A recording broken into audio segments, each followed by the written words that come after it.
What's your go-to answer for tell us an interesting fact about yourself? One day on my way to work I realized that I hadn't done anything super adventurous or interesting in my life. So I sat all day at work thinking about this and then decided that I wanted to go on a solo trip. And so I planned for months and went on my first solo trip to another continent, Europe. 62 days, 11 countries and 17 cities. Best 2 months of my life. Okay, Walter Mitty, my great-uncle, Thomas Andrews, designed the Titanic, to which everyone immediately replies, well, didn't it sink? Guess he wasn't that smart. Smart enough to design a big fucking boat that revolutionized the cruise industry, dickhead. Well, the design was only a very small part of why it sank.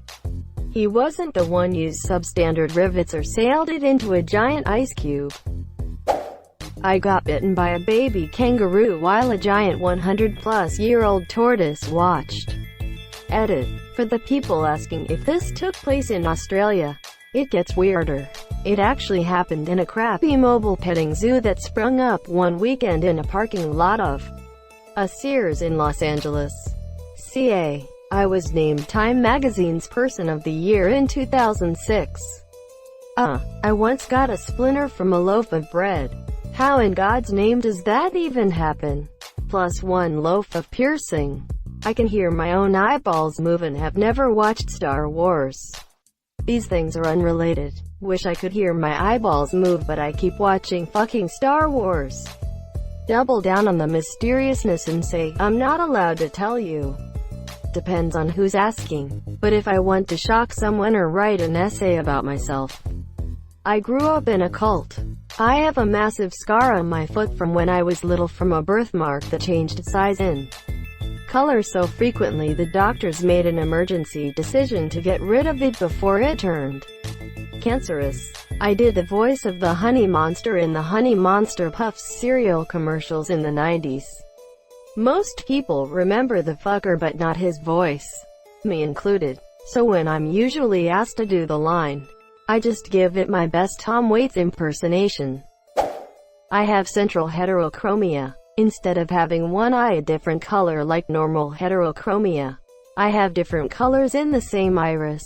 Green and blue. I have a birthmark that's pure white. There's absolutely no melanin. It spatters across my collarbone into my upper chest. I've had several people see it and panic, thinking I was having an outbreak in hives. One woman even tried sticking her hands down my shirt in panic to get a better look out of concern for my well-being. Lady, I don't know you. I don't have one. None of the facts I'd readily tell are interesting. This isn't interesting. Excellent job illustrating your point. I founded the Jehovah's Witness Protection Program, monsieur. My middle name is Anakin BC. I was born right after Phantom of the Menace came out. My cousin's middle name is Aragorn. That lucky bastard. Hello there. I became deaf at the age of 3 and no one noticed for a whole year. I once wrote a 40,000-word novel in approximately 3 days because I was 21. An idiot, and had put off a semester-long assignment until the absolute last minute. I basically did nothing but write and cry for those 3 days. Thankfully, the novel didn't have to be good. The only requirement was that it had to be done. I grew up in a small isolated village off the road system with more bears than people. Edit. More bears. I am no expert on this topic, but don't most villages have more people than bears? I meant to say more bears than people. Not even the first mistake today. I should just go back to bed. Or stop using Reddit, at least for now. Something outlandish and false usually. I'll quote Austin Powers in Goldmember and say, I've open-mouth kissed a horse once. Makes me chuckle. I've open-mouth kissed a whore. Oh, never mind. I was born in America but could speak proper Malaysian before English. Unfortunately, I can't remember any of it now. I'm a 5'11" female and I am considered short compared to my even taller female cousins. It depends if they've seen me before hearing my name or read my name somewhere then meet me. I was adopted by a typical American white family with very typical white names, but I'm very Middle Eastern. So when I introduce myself, people expect a name like Muhammad or something like that, but I say Chad Smith. Not real name, of course. They're taken aback. I have 7 older half-sisters. 3 from my mom's first marriage and 4 from my dad's first marriage. They both called one of their girls Sarah, but luckily that's the only name overlap. Otherwise it'd just get confusing. Until last Wednesday I've been to 17 different countries. But I saw the dentist last Wednesday who confirmed I am teething. I have a new tooth coming through. I'm 40. Not interesting if you live in North America, Scandinavia or Russia, but I've started to play ice hockey. I live in Australia where most people don't, and field hockey, which I've played for years, is light years more popular, so many people think it's really cool. I've been following the NHL for years and have wanted to play for ages too, and finally got a chance in January. So many people I meet think it's awesome, so I'll go with that. I can lick my elbow. That's not that impressive. I can lick your elbow, too. Okay then, have a load of this. I can lick my heel backwards. I burned soup. Mate, you are too dangerous to be left alive. I've moved more than once via Greyhound bus. I'm sorry. It's just an interesting fact at this point. That was 15 years ago. The bank I worked at was robbed, and I was the teller it happened to. Are you okay? Thanks for asking. Monsieur, it's nothing like the movies. Thankfully. I was a little shaken up for a bit afterward. But it's been almost 5 years. Also, they caught the guy. And I feel bad for Monsieur, he was in debt to some scary people. Which is why he did what he did. Good to hear. I was in a bank robbery about 7 years ago. It was like a movie, though.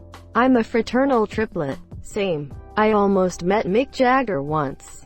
Wow, so did I. Maybe we almost met once as well then. Same, except it was Emilio Estevez.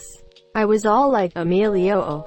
Quote, I'm a COVID-19 survivor and I was on death's door for 25 hours. Welcome back. Enjoy life. I've been to all 7 continents. I'm 18. That is cool. My dad has done all 7, but was in his 70s when he went to Antarctica. I still have 2 to go: South America and Antarctica.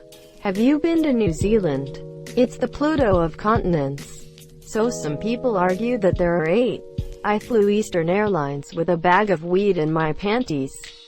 Edgar Allan Poe is my distant cousin. Same. Fun fact, I am related to Poe's cousin and his first wife. No way. Virginia Clem? Me too. I'm 20. Had my own place. Got married. Had a kid. Have a steady job. And I can solve a Rubik's Cube in a minute and 5 seconds. Last one to see if they're shocked at me being young and responsible, or if I can solve a Rubik's Cube that fast. That's really impressive. Do you mind sharing how this is all possible at the age of 20? Born February 29th. You can learn to solve a Rubik's Cube from YouTube. I learned how to when I was 19. For the rest of the stuff, no idea. Step 1, exist. Step 2, Step 3, Step 4, Step 5, profit. I can only tell you after my death. I have 10 siblings. So your parents did believe in TV? Sure did. They preferred mass on the radio. I can tune jugs by filling each jug with a specific amount of water. I can make each jug produce a true pitch of the chromatic scale 2 to 3 octaves. With bigger jugs, I could beat out several octaves of tones, playing most melodies. I thought you said you can tune pigs, and I was utterly confused.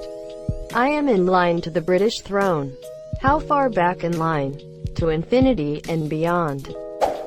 I was Jeffrey Dahmer's neighbor in the early 90s. I once had a short story turned into a short movie by Disney. I also got to go on set and watch it being made. Which one? There was a show they had called The Incredible Story Studio back in the 90s, early 2000s, where they had kids submit stories that were then turned into either live action or animated movies. And mine was one of those. The conspiracy theory part, which is just a silly coincidence, is that it was about a young girl who could see the future, and a couple of years later, That's So Raven came out. One of the producers from TIS, the one who worked on mine, also worked on That's So Raven. I doubt my story was in any way influential, but it's a fun thing to speculate on. I curate Korean pop music. K-pop is not famous in my country, and I have a Korean-themed tattoo which was my dad's 16th birthday gift to me. My country is also conservative and tattoos are usually considered a sign of spoiled brats, so it's a big deal for my parents not only allow it but to actually help me get one. I went on solo 4,500 kilometers long bike trip through Europe when I was 16. I once found a horse's penis and then listened to Alice Cooper practice the mouth organ in the space of an hour. I worked in a hotel. I have Asperger's syndrome, which I guess isn't that interesting, but most people never seem to think that I do at first. I went to music school in the same building that part of Whiplash was filmed in. One word: albino. I always say I have never lost in rock, paper, scissors. It will get around 5 people to try and challenge me and then I just say the setting is not regulation. I'm backwards. All my internal organs are on the wrong side of my body. I just answer that I like to crochet. Even after I took a break from it, I stuck with it. I think it sets up expectations of the kind of person I am, which I absolutely meet. I touched Vincent van Gogh's Starry Night, as I act as very responsible person, careful mother, daughter, etc. Nobody would guess that few times in your I buy ticket, sit in plane and travel to Egypt for adventure with friend who I knew online. I feel like people are for reason interested in my shoulder dimple, so the fact that I have one, I guess. I have an uncommon first name, so my go-to answer is always a story about the meaning of my name and where my parents, specifically my dad since he was the one who named me, got my name from. Monsieur. I am named after a car and a dog. I hope yours is more interesting. XD. I have 6 parents, not polygamous. Whoa. Can you explain that? Mom and dad. Birth mom and birth dad. I was adopted. Parents divorced and remarried, so stepmom and stepdad. You just need to marry someone in the same situation. Then you'll have 12 parents. Or at least, if you then had kids, they could say they have 12 grandparents. Oh dear lord.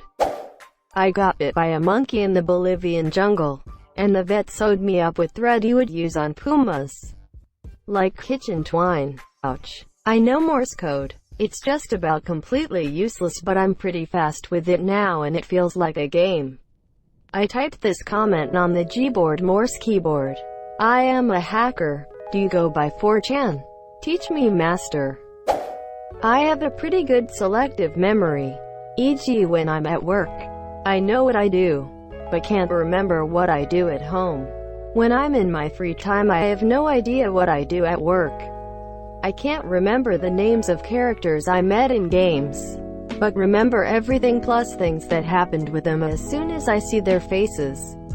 Similarly, I can't remember songs well, but as soon as I hear a few notes, I can sing them along. Back to the first part. It's good since I don't worry about stuff I need to do at work, since I can only remember them at the office. But it's bad as soon as someone asks me what exactly I do. You'd make a great spy. Justin Timberlake once made me a sandwich. I want to hear the full story. My dad stopped the Philadelphia trolley system when he was 10 by pouring soap on the tracks. This caused one to get stuck and other trolleys backed up behind it. He still felt really bad about even 40 years later. I was raised by hippies on a commune age 2 through 14. I have a rare disorder called Marcus gun winking syndrome, in which my eyes move when my jaw moves. I have a coconut sign dedicated by Terry Gilliam.